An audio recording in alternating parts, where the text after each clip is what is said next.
Last year, WNBA players were doing everything in their power to get rid of Caitlin Clark.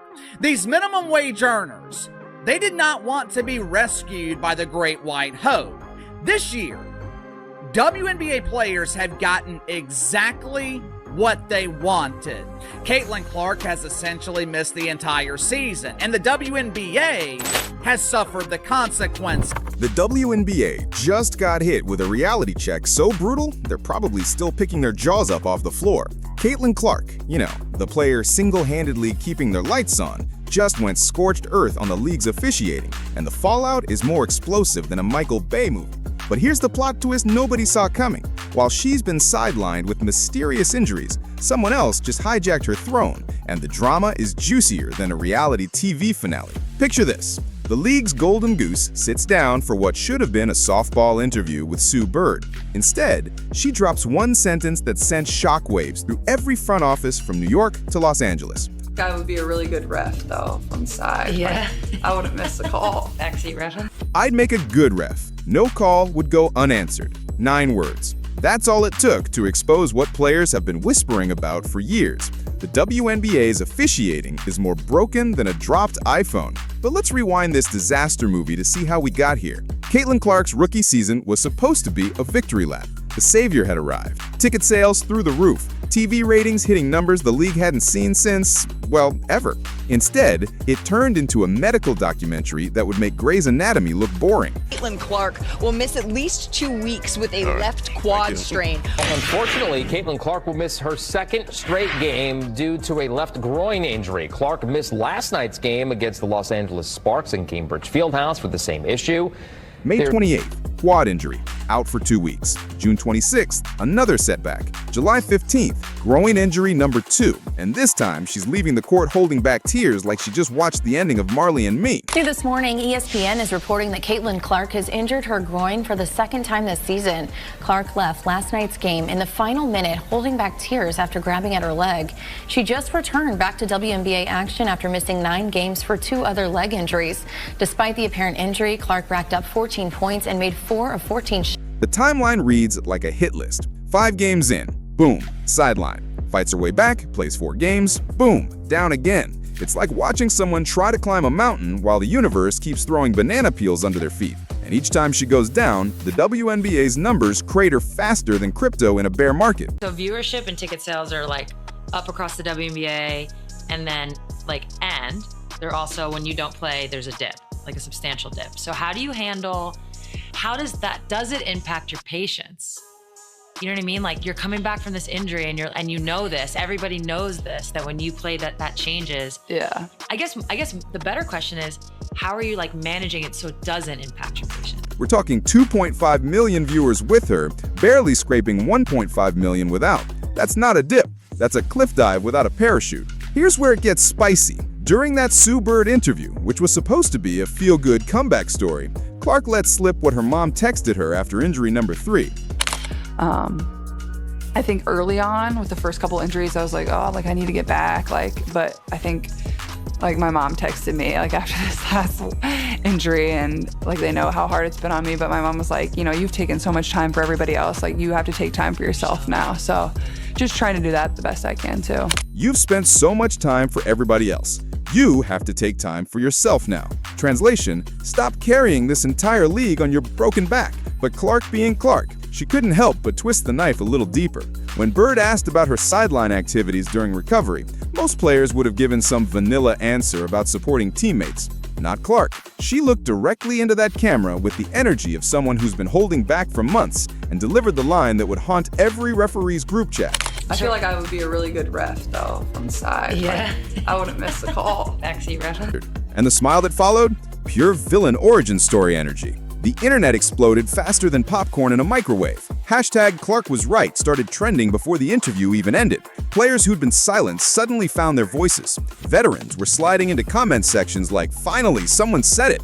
Even retired players were coming out of hibernation to co-sign her statement. One anonymous player texted a reporter, "She just said what we scream in the locker room every night." But here's the conspiracy theory that nobody wants to talk about. These injuries might not be random bad luck. Watch the tape.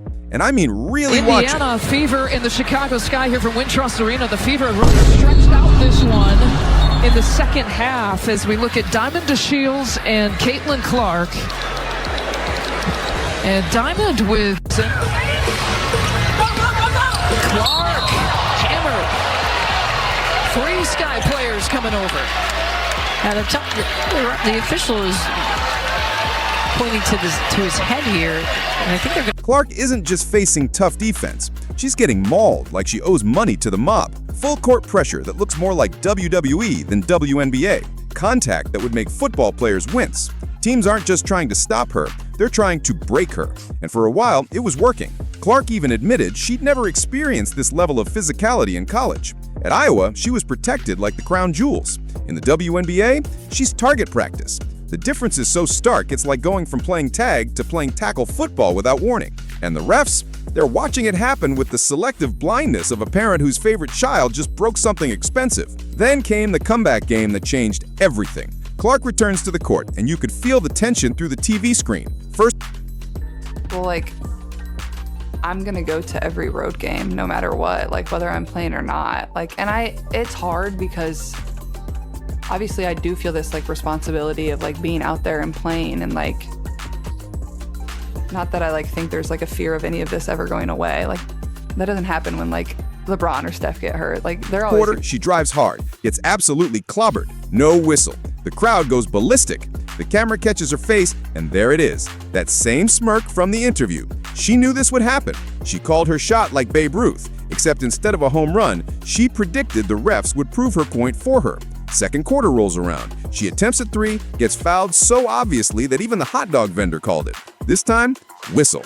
The arena erupts like a volcano. Clark turns to the baseline ref, gives the slowest nod in sports history, and mouths something that had lip readers working overtime. The consensus: about time. 2 words that said everything about her season-long frustration. She nearly drops a triple-double that night, leading the Fever to victory. But the box score was irrelevant. The message was delivered, signed, and certified. Caitlin Clark wasn't afraid of the whistle anymore. She'd weaponized it.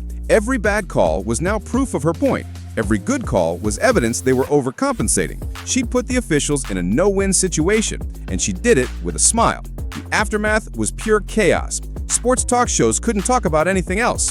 Former refs were brought out of retirement to defend their profession. Current players were choosing sides like it was Civil War 2.0. The league office was reportedly in emergency meetings trying to figure out how to handle their biggest star, essentially declaring war on their officiating standards. But while everyone was focused on Clark's referee revolution, something else was happening. Enter Sophie Cunningham, the plot twist nobody ordered but everyone's talking about. While Clark's been battling injuries and referees, Cunningham has been executing the heist of the century. This role player who used to dive for loose balls like her rent depended on it, she's suddenly the hottest commodity in the league. We're not talking about stats here. Cunningham's averaging numbers that wouldn't impress your local YMCA. But her jersey? Sold out. Completely gone. And here's the kicker that should have Clark's agent on the phone. Cunningham's jersey is outselling Clark's. The biggest star in women's basketball history is getting outsold by someone most fans couldn't pick out on a lineup 6 months ago. How? Cunningham played the game outside the game. While Clark was carrying the weight of the league, Cunningham was building a brand. Podcast deals with Colin Cowherd, endorsement opportunities falling like rain. She transformed from gritty bench player to cultural icon faster than you can say marketing genius. She's not just playing basketball, she's playing chess while everyone else is playing checkers. The timing couldn't be more perfect or more suspicious. Clark goes down, the league needs a new story, and suddenly Cunningham is everywhere. She's protecting Clark on the court when Clark is actually playing, building her own empire off it, and somehow becoming the jersey everyone wants. It's like watching the backup quarterback win the Super Bowl while the starter is in the hospital. This whole situation has exposed the WNBA's biggest fear. They're nothing without Caitlin Clark. The numbers don't lie. When she plays, people watch. When she doesn't, they change the channel faster than dads avoiding reality TV. The league built its entire marketing strategy around one player, and now that player is calling out their biggest problems while someone else is stealing her merchandise throne. The executives must be sweating bullets. Their golden goose is injured, angry, and publicly roasting their officials. Their surprise news star is great for jersey sales, but can't pull Clark's TV numbers. And the elephant in the room nobody wants to acknowledge. If Clark keeps getting targeted and injured, she might just say, screw this, and find somewhere else to play. So what happens next is anyone's guess. Will the league finally address the officiating Clark exposed? Will they crack down on the physical play that's sidelining their stars? Or will they keep pretending everything's fine while their meal ticket considers their options? One thing's certain, Clark's not backing down. She's drawn her line in the sand, and she's daring the league to cross it. The WNBA